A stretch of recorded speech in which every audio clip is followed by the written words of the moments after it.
Hello. So I thought that since the PTB was coming out, I planned on showing you a little bit about what's happening with this new update, who the new character is for Killer and Survivor, and some of the new features that are actually coming to the game. One of the first things you're going to notice when you're playing this game now is there's a new main menu that's laid out on the side, which looks kind of nice. Not a major change, but it just looks nice. The second thing that's major for every character is there are now, for Killers and Survivors, 3 loadouts. So you can switch between these easily and it'll save all your perks, and it'll even save the items, add-ons, and offerings you put in, which is super convenient and a really nice quality of life change. Next, we've got Hattie Core, I think that's how you say it, the new Survivor. Their 3 teachable perks are Inner Focus, Overzealous, and Residual Manifest. Inner Focus makes it so you can see other survivors' scratch marks, and whenever another survivor loses a health state, you get to see the killer's aura for a couple seconds. Overzealous makes it so that when you cleanse a totem, you can repair generators that much faster. Looks like it's 5% for tier 2, but this perk will deactivate when you lose a health state by any means. Residual Manifest means that when you blind a killer, the killer is affected by the blindness status effect for 25 seconds. I'm assuming it's 30 at tier 3, but this is tier 2, so it's 25. This also lets you rummage through a chest, if you remember that Elodie perk. Once per trial, you can rummage through a chest that's already been opened, and you will be guaranteed a basic flashlight. And on the killer side, we have this absolute nightmare, the Dredge. Oh my god, I hate you. The main ability of the Dredge is the Reign of Darkness. So during the part called the Gloaming, they can leave what's called a remnant behind, which is similar to the husk of the spirit. You can run through that and cancel whatever they're doing, but if you don't run through that as a survivor, they can teleport back to it, or they can teleport to any locker on the map that they can see. When they're in a locker, they can choose to either leave the locker, wait for somebody to try and open or lock the locker, or they can just teleport back to the remnant. Something that's really interesting as well is the ability Nightfall, which builds when a healthy survivor is injured or somebody is hooked or they use their teleporting power. The Nightfall ability makes it so that survivors are in total darkness. The teleport speed is faster with a shorter cooldown, and there is absolutely no terror radius, and it lasts for 1 minute. The 3 teachable perks for the Dredge are Darkness Revealed, where when you search a locker, the auras of anybody within 8 meters of any lockers on the map are revealed to you for 4 seconds, and you can do that every 30 seconds, at least at tier 2. Dissolution, which means that 3 seconds after injuring a survivor, Dissolution is active for 16 seconds, and while it is active, if anybody vaults over a pallet in your terror radius, it gets broken automatically. And Septic Touch means that whenever a survivor performs the healing action within your terror radius, that survivor suffers from blindness and exhausted, and that lingers for 8 seconds after they try and heal, or if it's interrupted by any means. So I am not a killer main. I am not playing as this absolute nightmare flesh beast.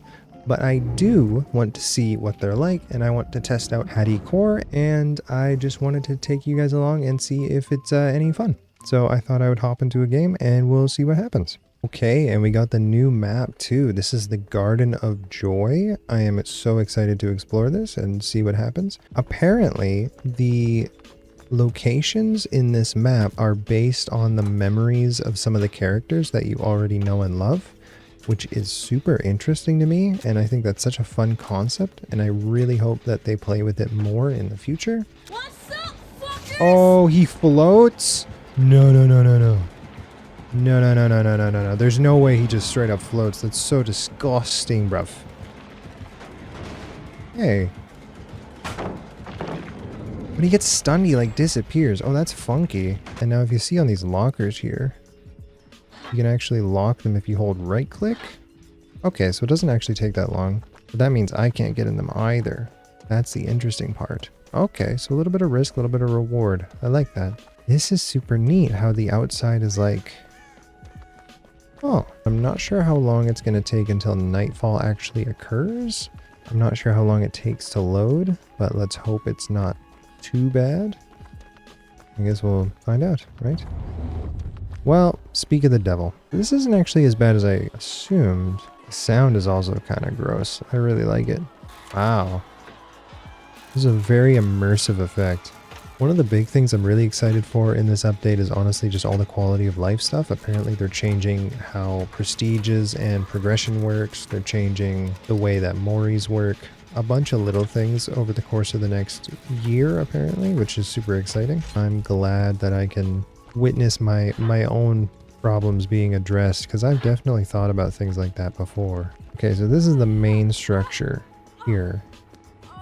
Apparently, oh, and there's the basement there too.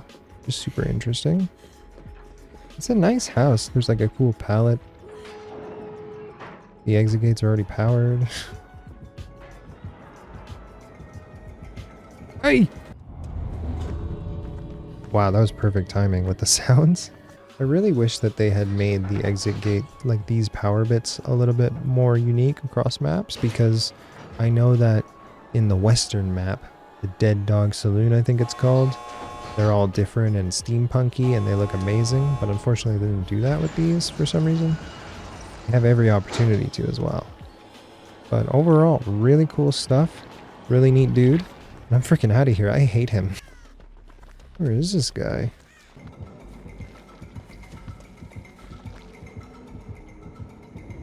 You can see this guy's really disgusting.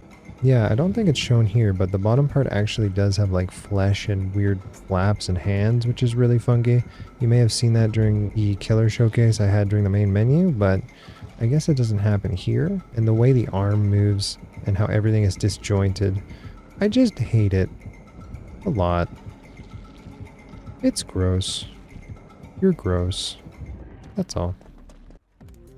I need to start using the PTB more. These games come quick. Holy smokes.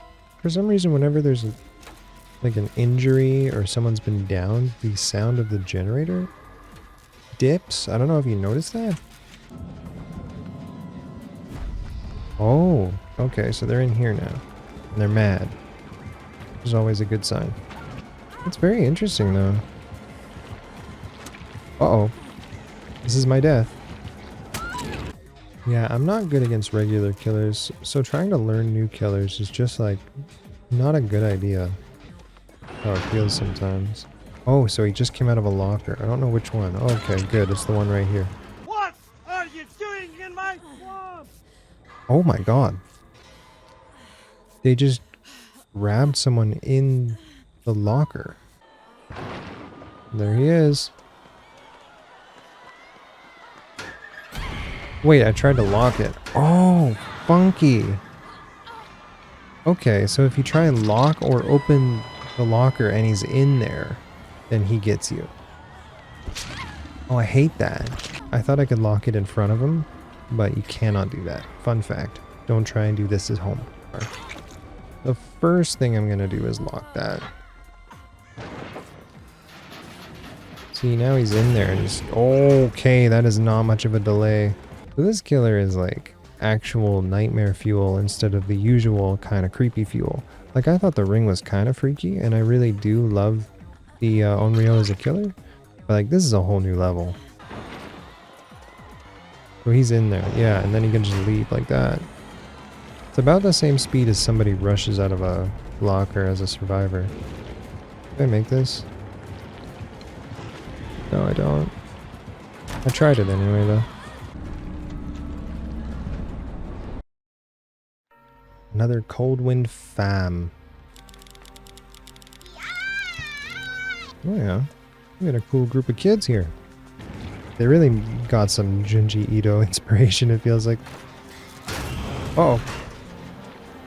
We didn't plan for this. I like saying yeet like an old uncle who doesn't know what slang is.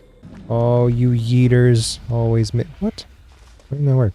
Can you imagine the audacity to be facing the boogeyman and just be clowning on him like this? Are you kidding me? That's it. We gotta take a hit. I didn't even think about that. We gotta take a hit. We can't take a hit. We gotta go. Use your thing and go in a locker, dude. The way he, like, does that is so weird. It looks like he's gonna, like, swing or something. The way he moves. I don't know. I don't know how to explain it. I might be able to make it. I might have just bricked myself. Okay, he goes the long way around, though. Oh. I was on the edge of my god dang seat, I'm gonna be honest. The nice thing, it's kind of like Freddy, where you know there's a good chance they're going to teleport. I guess I lied. That doesn't make sense. There's also no half break sound for the pallets, which is really interesting. Usually you hear 2 sounds when someone's breaking a pallet. A lot of people, when they're in a chase, they wait for the first sound and then they run.